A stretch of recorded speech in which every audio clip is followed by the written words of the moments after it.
Hi friends, welcome to my channel. ഇന്ന് ഞാൻ വളരെ ടേസ്റ്റിയും അതുപോലെ തന്നെ സോഫ്റ്റ് ആയിട്ടുള്ള ഉണ്ണിയപ്പത്തിൻ്റെ റെസിപ്പി ആയിട്ടാണ് വന്നിട്ടുള്ളത്. ഉണ്ണിയപ്പം എല്ലാവരും തയ്യാറാക്കുന്ന ഒരു പലഹാരമാണ്, പക്ഷേ എല്ലാവർക്കും അത് പെർഫെക്റ്റ് ആയിട്ട് കിട്ടണമെന്നില്ല. അതെന്താണെന്ന് വെച്ചാൽ ഉണ്ണിയപ്പത്തിൻ്റെ ബാറ്റർ ശരിയായിട്ടില്ലെങ്കിൽ നമുക്കത് പെർഫെക്റ്റ് ആയിട്ട് കിട്ടത്തില്ല. ചിലർക്ക് ഉണ്ണിയപ്പം പൊങ്ങി വരത്തില്ല, ചിലർക്ക് സോഫ്റ്റായിട്ട് കിട്ടത്തില്ല. അപ്പോൾ അങ്ങനെയുള്ളവരൊക്കെ ഇതുപോലെ ഒന്ന് ട്രൈ ചെയ്ത് നോക്കൂ. അപ്പോൾ നമുക്ക് ഇതെങ്ങനെ തയ്യാറാക്കുന്നതെന്ന് നോക്കാം. ഉണ്ണിയപ്പം തയ്യാറാക്കാൻ വേണ്ടിയിട്ട് ആദ്യമേ നമുക്ക് പച്ചരി വെള്ളത്തിൽ കുതിർത്ത് വെക്കണം. ഞാനിവിടെ 1 ഗ്ലാസ് പച്ചരി തലേദിവസം വെള്ളത്തിൽ കുതിർത്ത് വെച്ചിട്ടുണ്ട്. ഇനി തലേദിവസം നിങ്ങൾക്ക് ഇടാൻ പറ്റിയില്ലെങ്കിൽ മിനിമം 3 മണിക്കൂറെങ്കിലും നമ്മൾ വെള്ളത്തിൽ കുതിർത്ത് വെക്കണം.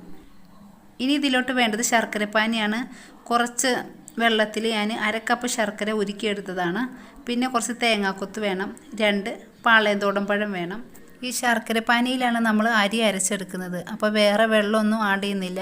അപ്പോൾ ശർക്കര ഉരുക്കിയെടുക്കുമ്പോൾ നമ്മൾ കുറച്ച് വെള്ളത്തിൽ മാത്രം ഉരുക്കിയെടുക്കണം. ഇപ്പോൾ ഞാൻ മിക്സിയുടെ ജാറിലോട്ട് അരിയും ശർക്കരയും പിന്നെ 2 പഴം കൂടെ ചേർത്ത് കൊടുത്തിട്ടുണ്ട്. ഇനി നമുക്കിത് നന്നായിട്ടൊന്ന് അരച്ചെടുക്കാം. അപ്പോൾ ഒരുപാട് പേസ്റ്റ് പോലെ ഒന്നും അരിഞ്ഞ് കിട്ടണ്ട, ചെറുതായിട്ട് തരിതരിപ്പുണ്ടായാലും കുഴപ്പമില്ല. ഇപ്പോൾ ഞാനിതൊന്ന് അരച്ചെടുത്തിട്ടുണ്ട്. അത് നമുക്കൊരു ബൗളിലേക്ക് ഒഴിച്ചു കൊടുക്കാം. ഇനി നമ്മൾ നേരത്തെ എടുത്ത് വെച്ച തേങ്ങാക്കൊത്തൊന്ന് വറുത്തെടുക്കണം. അപ്പോൾ ഞാനൊരു പാൻ വെച്ചിട്ടുണ്ട്, അതിൽ വെളിച്ചെണ്ണയാണ് ഒഴിച്ചു കൊടുത്തേക്കുന്നത്. നിങ്ങൾക്ക് വേണമെങ്കിൽ നെയ്യിൽ വേണമെങ്കിലും ഇത് വറുത്തെടുക്കാം. അപ്പോൾ ഇതൊന്ന് വറുത്തെടുക്കാം. നല്ലൊരു ഗോൾഡൻ ബ്രൗൺ കളർ ആവുന്നത് വരെ നമുക്കിതൊന്ന് വറുത്തെടുക്കണം. ഇപ്പോൾ തേങ്ങാക്കൊത്ത് നല്ല ഗോൾഡൻ ബ്രൗൺ കളറായിട്ടുണ്ട്. ഇനി തീ ഓഫ് ചെയ്യാം. ഇനി നമുക്ക് മാവിലോട്ട് 2 ടേബിൾ സ്പൂൺ മൈദപ്പൊടി ചേർത്ത് കൊടുക്കാം. അപ്പോൾ ഇങ്ങനെ മൈദപ്പൊടി ചേർക്കുമ്പോൾ നമ്മുടെ ഉണ്ണിയപ്പം നല്ല സോഫ്റ്റ് ആയിട്ടാണ് കിട്ടുന്നത്. ഇനി ഇത് നല്ലതുപോലെ ഒന്ന് മിക്സ് ചെയ്യാം. ഇപ്പോൾ ഞാനിത് നല്ലതുപോലെ ഒന്ന് മിക്സാക്കി എടുത്തിട്ടുണ്ട്. അപ്പോൾ ഇതാണ് നമ്മളുടെ ബാറ്ററിൻ്റെ കൺസിസ്റ്റൻസി.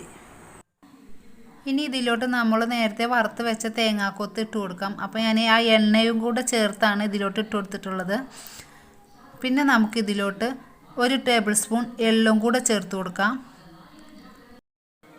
ഇനി ഇതിലോട്ട് 1/4 ടീസ്പൂൺ ഉപ്പും 1/4 ടീസ്പൂൺ ബേക്കിംഗ് സോഡയും കൂടെ ചേർത്ത് കൊടുക്കാം. എന്നിട്ട് ഒന്നും കൂടെ നന്നായിട്ടൊന്ന് യോജിപ്പിച്ചെടുക്കാം. ഇപ്പോൾ നമ്മളെ മാവ് ഇവിടെ റെഡി ആയിട്ടുണ്ട്. ഇനി നമുക്കിത് ഒരു 5-6 മണിക്കൂർ റെസ്റ്റ് ചെയ്യാൻ വെക്കാം.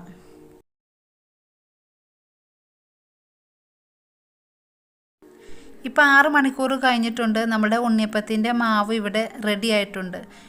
ഇപ്പോൾ ഒന്നും കൂടി ഇതൊന്ന് തിക്കായിട്ട് വന്നിട്ടുണ്ട്. ഇനി നമുക്ക് ഉണ്ണിയപ്പം തയ്യാറാക്കിയെടുക്കാം. ഇപ്പോൾ ഞാൻ ഉണ്ണിയപ്പച്ചട്ടി സ്റ്റവിൽ വെച്ച ശേഷം എണ്ണ ഒഴിച്ച് കൊടുത്തിട്ടുണ്ട്. അപ്പോൾ ഓരോ കുഴിയിലും നിറയെ എണ്ണയാണ് ഒഴിച്ച് കൊടുത്തിട്ടുള്ളത്.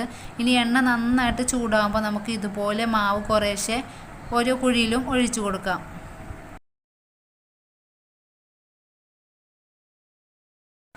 മാവ് ഒഴിച്ചെടുക്കുമ്പോൾ നമ്മൾ മീഡിയം ഫ്ലെയിമിലിട്ട് വേണം ഒഴിച്ചു കൊടുക്കാൻ.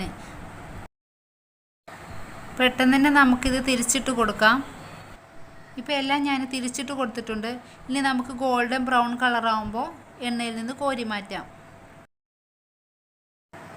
ഇനി ഇതുപോലെ എല്ലാം ചെയ്തെടുക്കാം.